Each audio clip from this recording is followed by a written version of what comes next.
Ce qui nous rassemble en ce moment est une initiative du gouvernement camerounais par l'entremise du ministère de l'Habitat et du Développement urbain. Le chef de ce département ministériel, Célestine Ketcha-Cortez, sera notre interlocuteur tout au long des prochaines minutes. S'agissant du prétexte de cet échange, notons que l'Organisation des Nations Unies a choisi, en décembre 1985, de faire du premier lundi du mois d'octobre la journée mondiale de l'habitat. Ce sera donc le cas le lundi 7 octobre prochain. Il est de coutume que le directeur exécutif du Programme des Nations Unies pour les établissements humains, ONU Habitat, désigne à chaque édition un pays hôte de l'événement. Et cette année est pour la toute première fois dans l'histoire de cette célébration l'année du Cameroun. Conséquence, la ville de Yaoundé sera lundi prochain le point de convergence de tous les acteurs et partenaires mondiaux des questions d'habitat humain. Ils viennent réfléchir en terre camerounaise autour du thème « Technologie d'avenir comme outil innovant pour la transformation des déchets en richesse ». The event comes just after the election of Cameroon as member of the first Executive Council of UN Habitat. Before questions from you, my colleagues, journalists, the opening remark of the Minister of Housing and Urban Development will allow us to better understand the context and the stakes of the organization in Cameroon of this 2019 edition of World Habitat Day. Madame le Ministre, la presse vous écoute. Merci.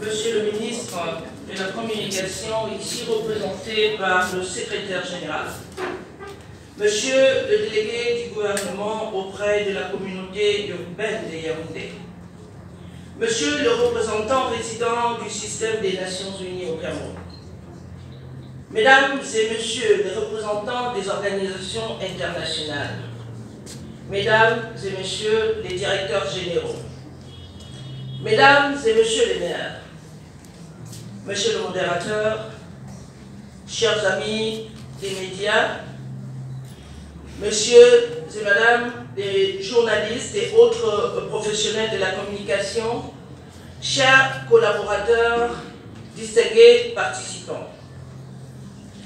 Madame the Secretary of State and myself are so delighted to receive all of you at this press release related on the celebration of the World Habitat Day. We are preparing to celebrate on Monday, October the 7th. Warm welcome in this beautiful council room granted to us by the Yaoundé government delegate. Je voudrais remercier monsieur le délégué du gouvernement auprès de la communauté urbaine pour cette belle salle des acteurs qui sert pour ce point de presse. Je voudrais également remercier monsieur le délégué du gouvernement et les maires pour toutes les mesures prises en vue d'être prises pour que Yaoundé, la cité capitale aux 7 collines, accueille dignement dans la propreté la célébration de la Journée mondiale de l'habitat. Permettez-moi de dire toute ma gratitude au chef de l'État, son Excellence Monsieur Paul Biya, qui a bien voulu autoriser l'organisation de cette célébration mondiale de la Journée de l'habitat au Cameroun et par mon département ministériel. Thanks so much to His Excellency President Paul Biya to have authorized us to celebrate 2019 World Habitat Day, which became a great opportunity for us to clean our city. Nos remerciements vont également à l'endroit de Monsieur le ministre de la Communication pour sa disponibilité et son engagement à assurer la visibilité et la lisibilité de cet événement mondial à travers la mobilisation des médias pour ce point de presse et par participation pour la couverture de la Semaine nationale de la célébration de la Journée mondiale de l'habitat et bien sûr la cérémonie officielle du 7 octobre prochain.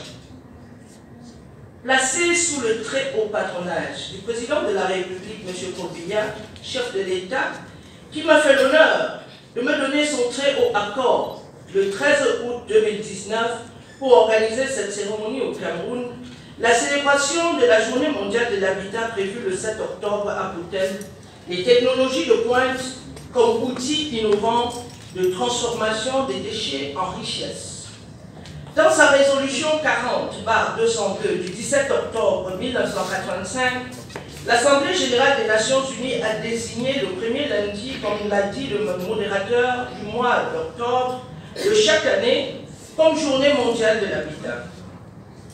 Au cours de cette journée, les Nations unies mettent l'accent sur le droit fondamental de tous à un logement décent et interpellent la communauté internationale sur sa responsabilité collective dans l'avenir de l'habitat humain. La Journée mondiale de l'habitat rappelle au monde entier que nous avons tous le pouvoir et la responsabilité de réfléchir à l'état de nos villes et de nos villages et que nous avons tous la responsabilité de façonner l'avenir de nos villes. Chaque année, un pays est donc choisi pour abriter la célébration mondiale de cet important événement autour d'un thème retenu par le programme des Nations Unies pour les établissements humains ONU Habitat, afin d'attirer donc l'attention sur l'importance du logement pour tout individu et promouvoir des politiques et stratégies de développement urbain durable, gage d'une meilleure qualité de vie dans un contexte mondial d'urbanisation sans précédent. Ces cérémonies de la Journée mondiale de l'habitat, dont la dernière a eu lieu à Nairobi au Kenya en 2018, hautement courues et fortement médiatisées, sont généralement co-présidées par les chefs d'État ou de gouvernement des pays hôtes et le directeur exécutif de l'ONU Habitat. En ce jour de célébration solennelle, l'attention du monde entier donc sera focalisée le lundi 7 octobre sur la ville aux 7 communes. En autorisant notre pays, Afrique en miniature, à organiser la JMH, la communauté internationale consacre la diplomatie de présence, de participation et de rayonnement impulsée depuis le 6 novembre 1982 par l'homme d'État qui est le chef de l'État, son Excellence M. Paul Biya. Ce soutien et accompagnement de l'ONU Habitat sont donc un indicateur suffisamment révélateur de l'excellence des relations entre le Cameroun, pupille des Nations Unies, et le système onusien. C'est la preuve de la confiance de l'Organisation mondiale aux institutions camerounaises à une période sensible de la vie nationale. D'ailleurs, seuls les sceptiques pouvaient penser le contraire. Le courant a toujours passé entre le Cameroun et les Nations Unies. Pour permettre au régime du président Paul Biya de maintenir la paix mise à rude épreuve dans certaines de nos régions du triangle national, notre pays ne vient-il pas de bénéficier d'une allocation de 8,5 milliards de francs CFA à la faveur de son élection au Fonds de la consolidation de la paix? C'est dans cette veine que nous avons eu aussi l'insigne honneur d'être élus pour un mandat de 4 ans, membre du tout premier conseil exécutif du programme des Nations Unies pour les établissements humains.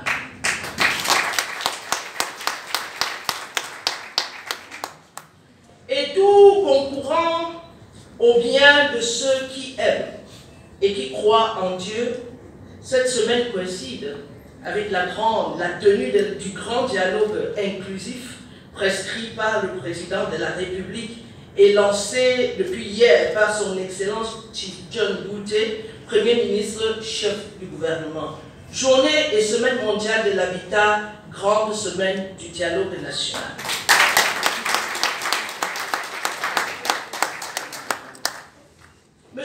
secrétaire général représentant, monsieur le ministre de la Communication. Mesdames et messieurs, le thème de cette année, les technologies de pointe comme outils innovants de transformation des déchets en richesse, s'inscrit en droite ligne de celui de l'année dernière qui portait sur la gestion municipale des déchets solides et s'appuie sur le lancement de la campagne encourageant les villes à devenir des villes sages dans la gestion des déchets avec le soutien technique d'ONU Habitat. Oui, les technologies de pointe innovantes offrent donc le potentiel pour de meilleures solutions moins coûteuses, plus rapides, évolutives et faciles à utiliser de gestion durable de tous les déchets produits par l'activité humaine. Déchets solides, liquides, domestiques, industriels et commerciaux. Ces techniques constituent également pour les pays en développement des opportunités leur permettant non seulement de passer directement à des technologies plus efficaces, mais aussi de mettre en œuvre des innovations sociales contribuant de manière significative à la réalisation des ODD, Objectifs de développement durable. En prélude à la célébration mondiale du 7 octobre prochain, mon département ministériel organise donc une série d'activités qui ont commencé par le lancement de la campagne d'hygiène et salubrité au travers du concours baptisé Yaoundé Capitale Propre, qui récompensera les 7 quartiers les plus propres. Parmi les 7 quartiers les plus propres, le quartier le plus propre, lequel quartier le plus propre permettra de célébrer et de primer l'arrondissement de Yaoundé le plus propre. L'objectif visé par cette campagne est de renforcer la participation collective des acteurs, élus locaux, autorités traditionnelles, populations, comités de développement et jeunes de ces arrondissements dans l'entretien et la préservation des espaces urbains relativement à la 33e édition de la Journée mondiale de l'habitat. Excellences, chers partenaires, puisque de nombreuses entreprises citoyennes sont partenaires à cette action, nous pouvons dire à date que le pari a été tenu au regard de l'effervescence, de la mobilisation et de l'engagement des édiles à toiletter notre cité capitale qui, fort heureusement, reçoit le grand dialogue national prescrit par le chef de l'État, son Excellence Paul Biya, et qui recevra la Semaine mondiale de l'habitat dans un état de salubrité appréciable. Regardons.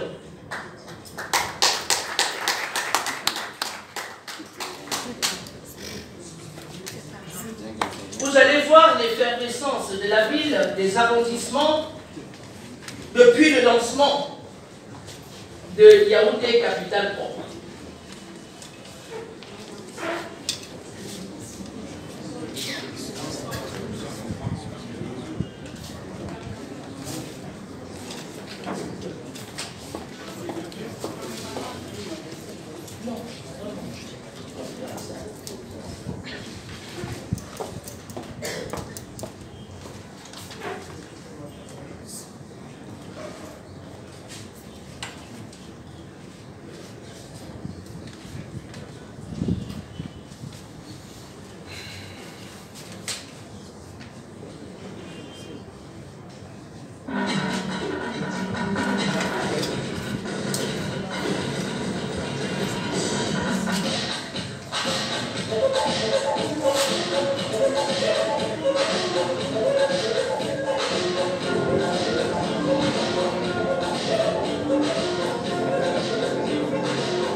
Paysan, loin de ton beau village, où tu vivais en paix, près de tes cafés.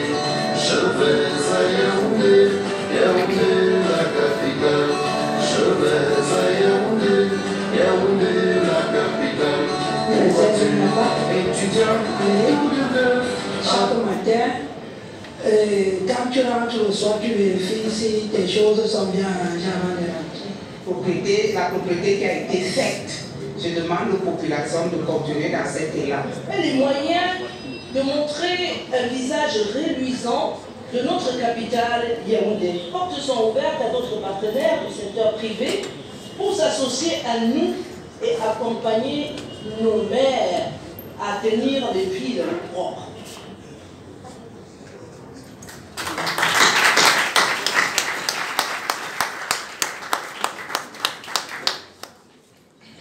Vous avez vu dans l'engouement des populations, les femmes, les jeunes, les chefs de quartier, les chefs de bloc. Et à ce propos, si on écoutait les autres personnes qui ont intervenu, vous allez voir qu'une maman a dit cette année, il n'y a pas eu inondation parce que les populations se sont mobilisées pour élargir le nid de l'eau. Lorsque l'eau ne trouve pas son lit, l'eau casse les maisons pour passer et nous allons dompter l'avenue Kennedy.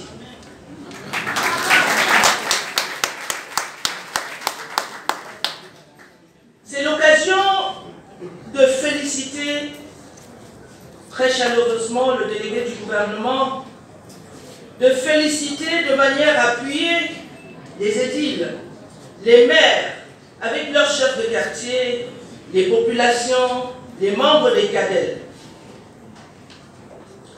L'architecture organisationnelle de ce grand rendez-vous s'articule donc autour d'un comité local d'organisation qui est assisté d'un secrétariat technique et de 5 commissions.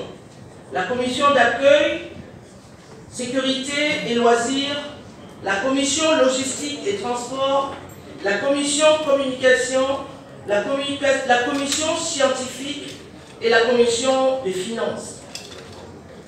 La célébration mondiale prévue le 7 octobre sera l'aboutissement sur le plan local d'une série d'activités, comme vous avez vu, parmi lesquelles les actions de propreté dans les différentes communes de la ville de Yaoundé, que nous souhaitons étendre dans l'ensemble des villes du Cameroun, l'organisation des sessions spéciales sur la production des logements décents de masse et la résorption des quartiers précaires, les enjeux et défis de la création des agences d'urbanisme en Afrique et au Cameroun, les enjeux de la mise en œuvre des stratégies de développement des villes, des tables rondes thématiques sur la fourniture des services urbains, le financement possible de la gestion prévisible de la gestion des déchets au Cameroun, la mise en œuvre des objectifs de développement durable au niveau local.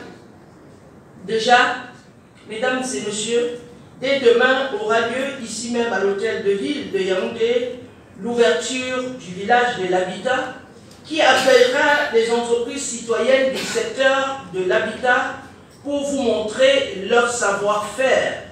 Les caisses d'entreprise sont partenaires incontournables pour le succès de cet événement. La presse n'est pas la grande oubliée de cette célébration. Un atelier de formation des responsables des médias sur le thème « Médias et changement de comportement ». Quel apport pour un programme des villes plus propres et la transformation des déchets. Et également seront formés les hommes des médias sur la maîtrise et la compréhension des ODD. parce que vous êtes les porteurs de développement. L'information est capitale dans le développement durable. Et cette session sera animée par les experts d'ONU Habitat venus spécialement renforcer les capacités des hommes des médias. Il me plaît de vous présenter également sur PowerPoint rapidement le programme, la présentation du programme et bien sûr l'allure du village de l'habitat que nous allons découvrir dès demain.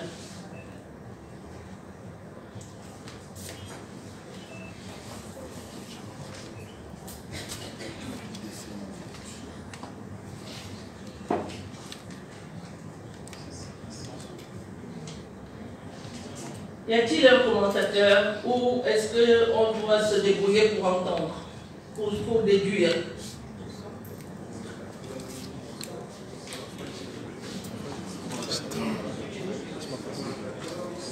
Voilà, la présentation, vous expliquez ce qu'on aura dit demain à Yaoundé.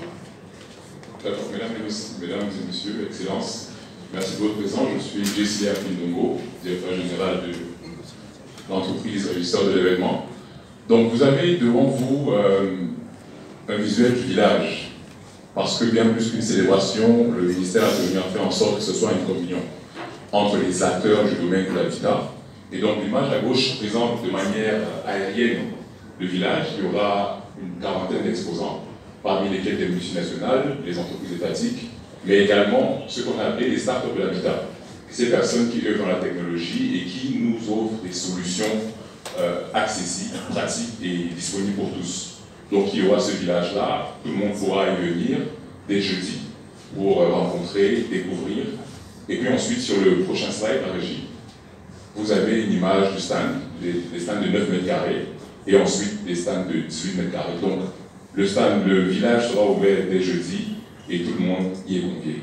Là, vous avez un aperçu de la scène qui a été adaptée, initialement prévue au Palais des Congrès. Donc la scène a été adaptée à la salle de la communauté. Merci pour votre attention.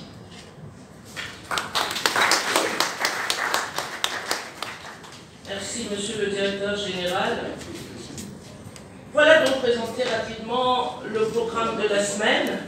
Je saurais achever mon propos sans exprimer ma gratitude au nom du gouvernement de la République, au directeur exécutif du programme des Nations Unies pour les établissements humains, Madame Maïmouna Maud Sharif, secrétaire général adjoint de l'ONU, à nos compatriotes, Monsieur Victor Kisso, secrétaire général adjoint des Nations Unies, directeur adjoint de ONU Habitat, au directeur régional Afrique, ONU Habitat, qui nous a accompagnés dès le début du lancement de cette participation et de notre organisation pour accueillir cette célébration.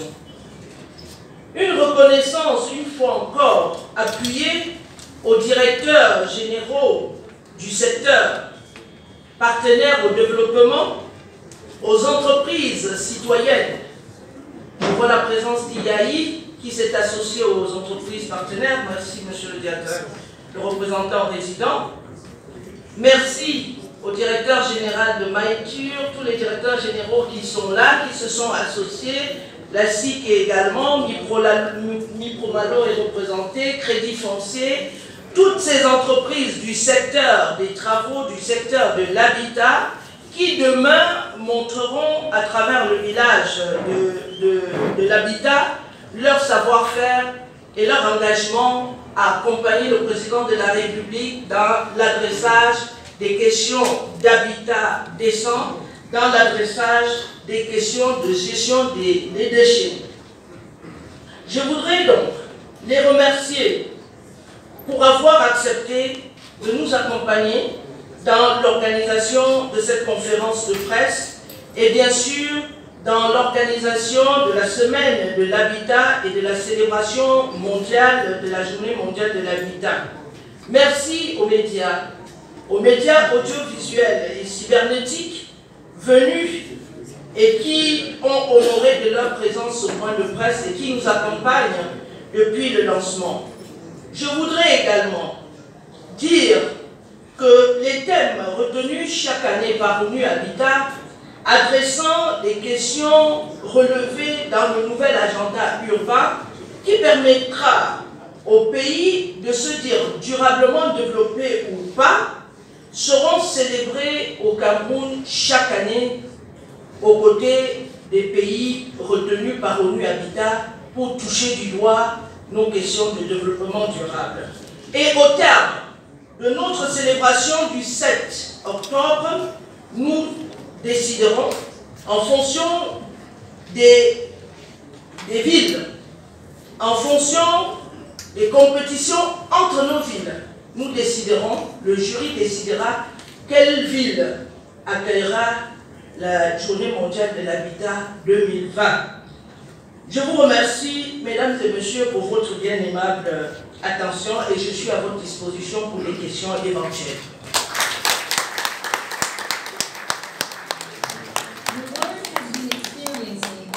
Urbanization, which is accompanied by an increasing production of solid and liquid waste. For the past 33 years, we have all stood for a better waste management. However, it is essential for us to all keep in mind that rights rhyme with responsibility, and this therefore implies that we must be actors towards building a healthy habitat for sustainable development. As we celebrate the World Habitat Day under the high patronage of the President of the Republic of Cameroon and the coordination of the Prime Minister, Head of Government, the Ministry of Housing and Urban Development, in collaboration with UN Habitat, invites us on October 7, 2019 to seize the opportunity of technology and the transformation of waste into wealth. We can and we must be the actors of our well-being and our enrichment.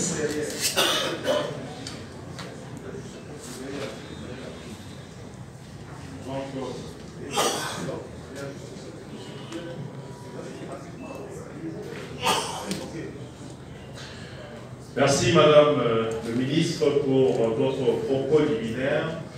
Chers consoeurs, chers confrères, c'est bien un point de presse, mais vous l'avez entendu, Madame le Ministre se dit prête à répondre à vos questions. Nous allons en prendre quelques-unes et ces questions doivent être essentiellement centrées sur le thème qui nous rassemble, autrement dit l'actualité qui appelle notre présence en ce lieu à ce moment précis. Je voudrais donner la parole à deux premiers intervenants. Vous vous présentez, votre nom, votre organe de presse et la question à Madame le Ministre. Madame le Ministre est ouverte aux 4 premières questions. S'il vous plaît, vous savez que nous sommes pris par le dialogue national, donc ce sera 4 questions. J'ai fait exprès d'entrer dans le détail, vous faire des PowerPoints. Normalement, dans les points de presse, on lit le discours et il n'y a pas ça. Mais j'ai donné le maximum d'informations dans les PowerPoints. Donc je prends 4 questions et je rentre au Palais des Congrès. Alors, 4 questions. Vous avez le micro. La caméra de voix déjà. Voici la première question.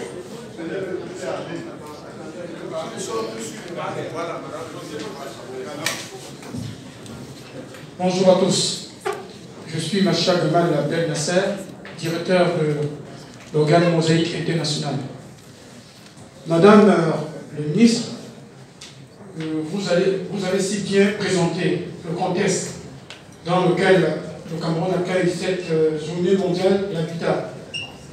C'est une célébration certes importante pour le pays, après celle de Nairobi au Kenya en 1998. Quel est donc l'impact de cette célébration dans notre pays? Quels sont les avantages que le Cameroun pourra tirer, n'est-ce pas, de cette célébration majeure de la Journée internationale de l'habitat 2019? Je vous remercie, Madame la Ministre. Il y a une question ici. Jean-Claude. Oui, c'est là. Pour le cadre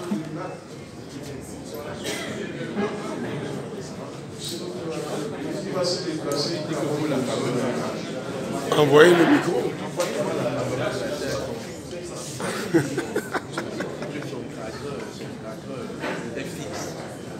Excusez-moi s'il vous plaît.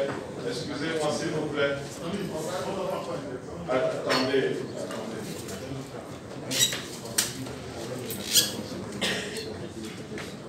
Ça, c'est entre nous, confrères et consoeurs. Nous souhaiterons tout de même entendre les dames et nous souhaiterons entendre les confrères de langue anglaise. S'il vous plaît. Bonjour Madame le Ministre, je me nomme Norbert Olivier Baudet, journaliste en service à Vision 4 Télévision. Vous dites la journée mondiale de l'habitat doit se célébrer dans un contexte de propreté, mais je ne trahis pas un secret s'il indique que la société en charge de la propreté de la ville est en crise. Dans quel contexte va-t-on célébrer cette journée si on veut qu'il y ait propreté quand on sait que Isaac a mis en grève depuis quelques jours? Merci. Une dame. Une dame. Vous êtes... Non, vous êtes journaliste. Je vous en prie, vous êtes journaliste.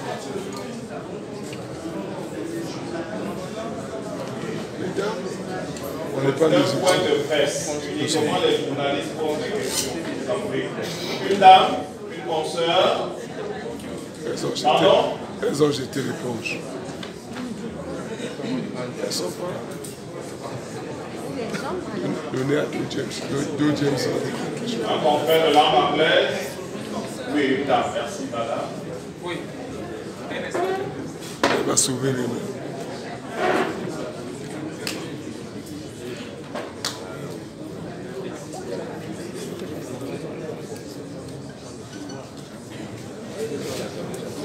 Bonjour à tous, bonjour Madame la Ministre.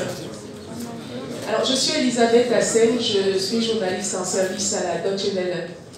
Ma question, sauf si je me trompe, je pense qu'au Cameroun, on a des problèmes de transformation des déchets. Le thème de cette année parle des technologies de pointe comme outils innovants pour la transformation des déchets en richesse. Alors qu'est-ce qui est fait justement dans ce sens-là pour que ces déchets deviennent plutôt une source de richesse? Merci bien.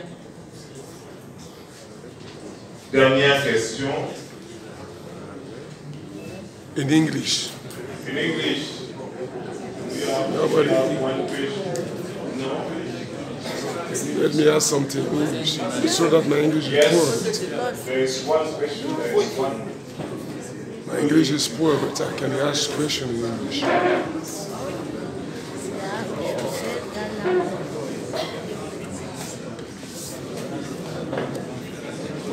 My English is poor, but I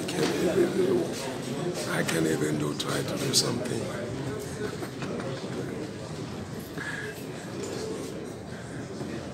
Yeah, well, good afternoon, Your Excellency. My question is Lords. My name is Ekelem Desmond, and I write for The Voice newspaper. My question is this: what is Cameroon doing already in terms of using frontier technologies to transform waste to riches? Thank you. Nous avons donc les 4 questions qui ont été sollicitées par Madame le Ministre. Madame le Ministre, vous avez donc les questions qui vous sont adressées. La presse vous écoute de nouveau cette fois en réaction à ces questions. Merci pour ces questions, sont toutes les 4 pertinentes, même si la 4e question rejoint la 3e. Je voudrais commencer par la première question sur l'avantage de cette célébration au Cameroun. Comme je l'ai dit dans la conclusion de mon propos, j'ai dit que le Cameroun, et tous savent que le président de la République fut parmi les premiers chefs d'État à signer l'accord de Paris sur le climat. Le premier a signé les ODD, les Objectifs de développement durable, qui portent sur l'agenda de développement durable, l'agenda de développement inclusif et planétaire. Vous savez que le premier agenda, c'était les OMD. Les OMD prévoyaient en 2015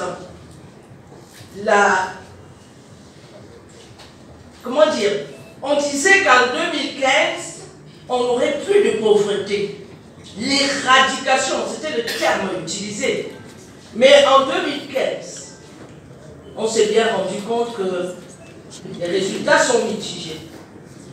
les ODD ont tracé les 17 objectifs de développement dans lesquels un pays, pour se dire développé en 2030, aura objectif numéro 1, objectif numéro 2, jusqu'à 17, il y aura donc l'évaluation de la capacité de ce pays à avoir atteint les objectifs ou les critères qui permettent que le pays soit durablement développé. Ça, c'est en 2015, n'est-ce pas? Adopté en 2016. Mais je pense que le président de la République parlait de 2035 avant 2030. Et donc, après l'adoption des ODD, et j'en parle très souvent avec beaucoup d'aisance, parce que j'avais eu la chance ou la malchance, comme j'aime dire, en allant à une conférence au Mali, d'être élu parmi les 10 maires qui allaient évaluer le succès de la mise en œuvre de l'accord de Paris sur le développement, sur les aides, sur l'appui. Et ensuite, je fus parmi les 10 maires élus pour la relecture des OMD et la lecture de l'architecture des ODD. Et donc, après les ODD, je pense que tous savent que j'avais lu La Voix des maires à Quito. J'avais délivré le message des maires qui voudraient que le développement ne soit national, que si ce développement part des territoires. Effectivement, le Cameroun ne pourra se dire durablement développé que si Belmedouga est autant développé que Yaoundé. Que si les villes rurales qui doivent fixer les jeunes et développer sont développées au même titre que les capitales. Et donc, pour atteindre les ODD et le nouvel agenda urbain, il y a des critères. Et j'ai compris très rapidement que la célébration de la journée mondiale de l'habitat et pour ONU Habitat, qui est l'instrument des Nations Unies de mise en œuvre du nouvel agenda urbain, et la possibilité d'évaluer les États. Donc, en célébrant la journée mondiale de l'habitat et en évaluant nos forces, nos faiblesses dans le thème retenu, ça nous permet de nous réveiller et de dire que non, on n'a pas suffisamment d'outils innovants pour transformer. Que faire? On n'a pas de politique nationale de gestion des déchets. Que faire? Et également, les thèmes bien appropriés par les populations poussent à un réveil citoyen. Et vous avez vu ce qui s'est passé à Yaoundé. Peut-être qu'il y a eu la grève, on va en parler du ZACAM, mais les populations se sont réveillées. Les populations se sont réveillées, se sont appropriées les questions de nettoyage, de curage, de ramassage, de changement d'habitude, puisque j'ai vu dans les films les responsables des cadets aller au marché, vous n'avez pas balayé, enlevé. C'est ça qu'on veut. Parce que pour qu'il y ait une propreté à l'échelle nationale, il faut que chaque quartier s'approprie les questions d'hygiène et salubrité. Donc, monsieur Macha, c'est l'avantage qu'on a à célébrer. Ça nous permet de voir si, oui, est-ce que nous pouvons. Ça nous permet de nous évaluer. Et je peux vous dire qu'en ce moment, avec l'accord du président de la République, nous allons capitaliser. Qu'est-ce qui, en un mois, a réveillé les populations au point qu'elles se mettent au travail, au point qu'elles sentent le bienfait d'avoir curé, d'avoir nettoyé. Maintenant qu'elles ont compris que curer et nettoyer est bien, est-ce qu'après le 7 octobre, elles vont s'arrêter? Je ne pense pas qu'elles vont s'arrêter parce que les moustiques disparaissent, les mouches disparaissent, et je pense que des personnes responsables devraient pouvoir continuer cette campagne après le 8, et on aura la possibilité simplement d'étendre sur d'autres villes. L'autre chose, c'est que le chef de l'État nous a prescrit, au terme de cette célébration, de mettre en place une politique nationale de gestion des déchets. Une politique nationale de gestion des déchets, avec un modèle de gestion des déchets qui tient en compte l'implication des populations, l'appropriation par les populations. Donc c'est un avantage. Oui, c'était important, même si nous nous n'étions pas désignés par ONU Habitat, un thème pareil qui adresse nos problèmes, qui adresse les problèmes qui minent nos sociétés, nous devons nous en approprier et célébrer en mettant en branle toutes les populations comme nous l'avons fait. Oui, il y a davantage à le faire et avantage à faire, à célébrer chaque année selon les thèmes qui concernent les critères d'atteinte de développement durable et d'adressage du nouvel agenda urbain. Donc chaque année au Cameroun, avec la permission du chef de l'État, nous célébrerons, puisque c'est tournant, peut-être l'année prochaine, ONU Habitat ira ailleurs, mais même si ONU Habitat va ailleurs, nous célébrerons chaque année au Cameroun, dans une ville, ça pourrait être Douala, ça pourrait être Garoua, ça pourrait être Bangladesh, ça va pousser les populations de l'ensemble du territoire à être en mouvement pour le développement durable de notre pays. Maintenant, la deuxième question, contexte de propreté. Effectivement, il y a eu grève des employés, je pense 3 semaines après le lancement de la campagne Yaoundé Propre, il y a eu grève au niveau de l'entreprise Isaka pour des raisons évidentes, non-paiement des salaires. Et je pense que Isaka fait partie des entreprises citoyennes qui doivent savoir que le ramassage d'ordures rime avec les questions de santé publique et qui, depuis, même avec les arriérés, fait l'effort de collecte.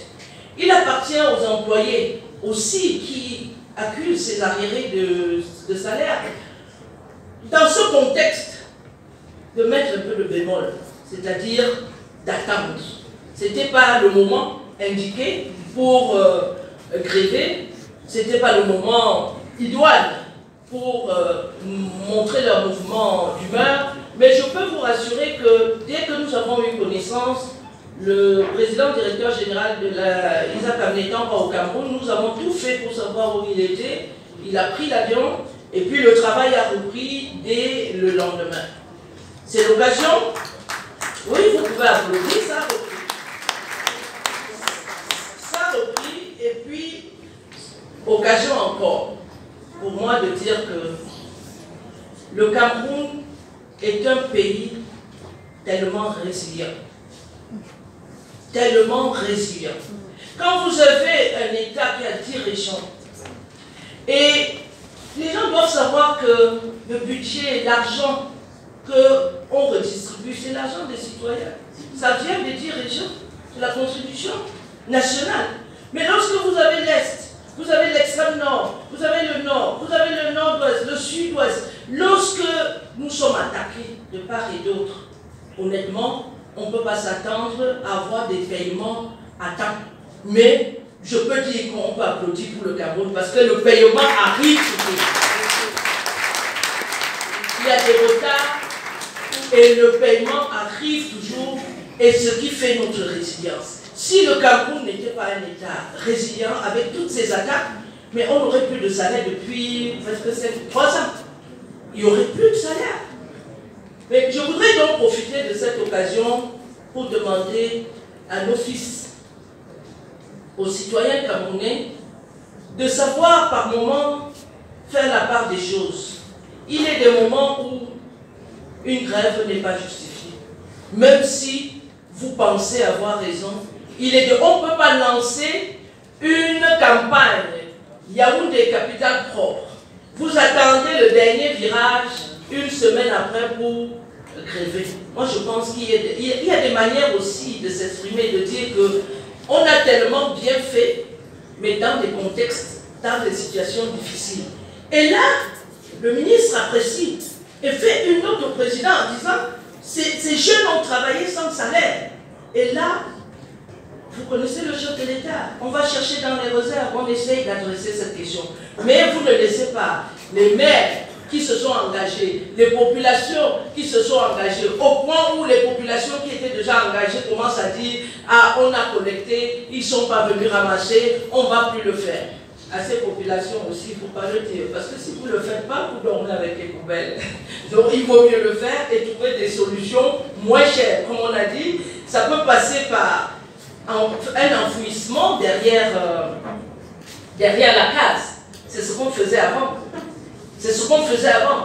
Et je pense que la politique de gestion des déchets que nous allons mettre en œuvre va permettre de partir des solutions les plus simples africaines, camerounaises, et qui sont pratiquées ailleurs pour limiter le tonnage des déchets.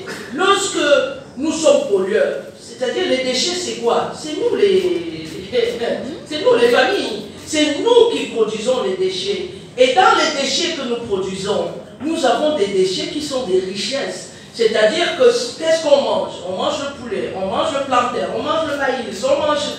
Et toutes ces poubelles, quand on a fini dans nos cuisines, si nous mettons dans une fosse derrière la maison avec un peu de terre, au bout de 6 mois, c'est pourri, avec une pelle, on retourne, on peut mettre un pied de bananier, on peut mettre de la salade, on peut mettre... Et ça va empêcher d'aller déverser tout ce qu'on ramasse, on va verser dans la rue, ça fait des tonnes de poubelles. Donc nous allons arriver, j'espère, à avoir une politique nationale de déchets qui responsabilise de manière collective et de manière individuelle les Camerounais. Maintenant, transformation. Of course, we need to seize the occasion of this World Habitat Day to find out how we can transform our waste. Et nous avons la chance de voir que des petites entreprises se sont mises sur pied. Je crois qu'il y a, est-ce que M. Namé Recycling est là, la Fondation Roger Mila, il y a des petites sociétés qui sont là, mais qui ont des difficultés. Et vous avez vu dans le film, si on peut le remettre, une rivière qui est devenue une rivière de bouteilles. Et vous savez, lorsque vous jetez la bouteille plastique à l'eau, la bouteille engorge, ça nage quand c'est vide. Mais plus ça prend de l'eau, plus ça s'affaisse, les autres viennent se mettre, et après ça bouche le passage de l'eau. Et quand vous avez vu, si vous pouvez revoir l'image, nous avons vu des rivières, des rigoles, complètement bouchées par les bouteilles plastiques vides. Et nous avons eu la chance d'avoir des jeunes qui regardaient ces bouteilles. C'est nous qui versons, c'est nous qui consommons les pantacs, tout ça, c'est nous qui versons. Vous voyez ce que vous avez... L'eau ne peut pas passer et Yaoundé sera inondé. Et nous avons donc Namé qui malheureusement n'a pas de moyens de collecte. Parce qu'il transforme les bouteilles en pavés autobloquants. Et également, la Fondation Roger Mila transforme en pavés autobloquants. Il s'agit pour nous maintenant, au terme de cette journée mondiale de l'habitat, de voir quelle est la politique qu'on peut mettre en œuvre, soit pour acheter des bouteilles, soit consigner des bouteilles, soit mettre des points de dépôt de bouteilles, pour aider ces volontaires, ONG ou sociétés, PME, à rapidement récupérer, transformer, et plus ils vendront des pavés, nous on peut les accompagner également pour la vente des pavés, plus ils vendront les pavés, plus ils vont s'organiser eux-mêmes pour collecter les bouteilles. Mais il faut trouver les techniciens, il y a une commission scientifique qui réfléchit sur tous ces cas, et nous allons y impliquer également les pollueurs. Hein, s'il y a des bouteilles, c'est qu'il y a des gens qui fabriquent ces bouteilles. Il faut aussi qu'ils nous disent comment ils vont faire pour nous aider à protéger les populations, soit basculer en biodégradable, soit payer une amende qui permette aussi à ce que l'État ait les moyens de collecte pour mettre à la disposition des jeunes entreprises. Pour cela, il y a des sociétés qui viennent spécialement. Nous avons fait venir un technicien japonais et un Rwandais, puisqu'on parle beaucoup de cas du Rwanda. D'ici demain, donc, tous ces experts seront là pour nous aider à voir comment nous pouvons profiter de ce thème fort important pour notre pays, pour transformer nos déchets en richesse. Étant entendu que également l'Afrique est condamnée aussi à prendre son tour de développement. Qui dit développement dit environnement sain. Qui dit développement dit économie circulaire. C'est nous qui polluons.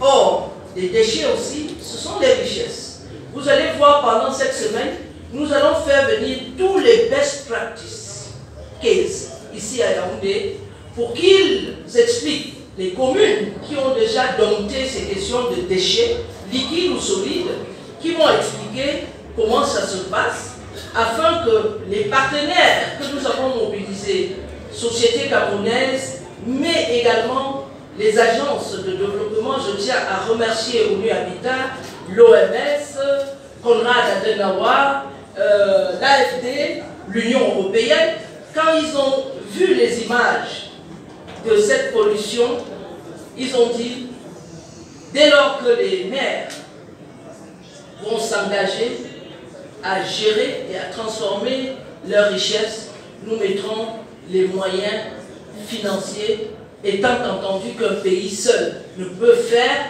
La coopération au développement était un des piliers adoptés aux Nations Unies lors de l'adoption des ODD. Je vous remercie.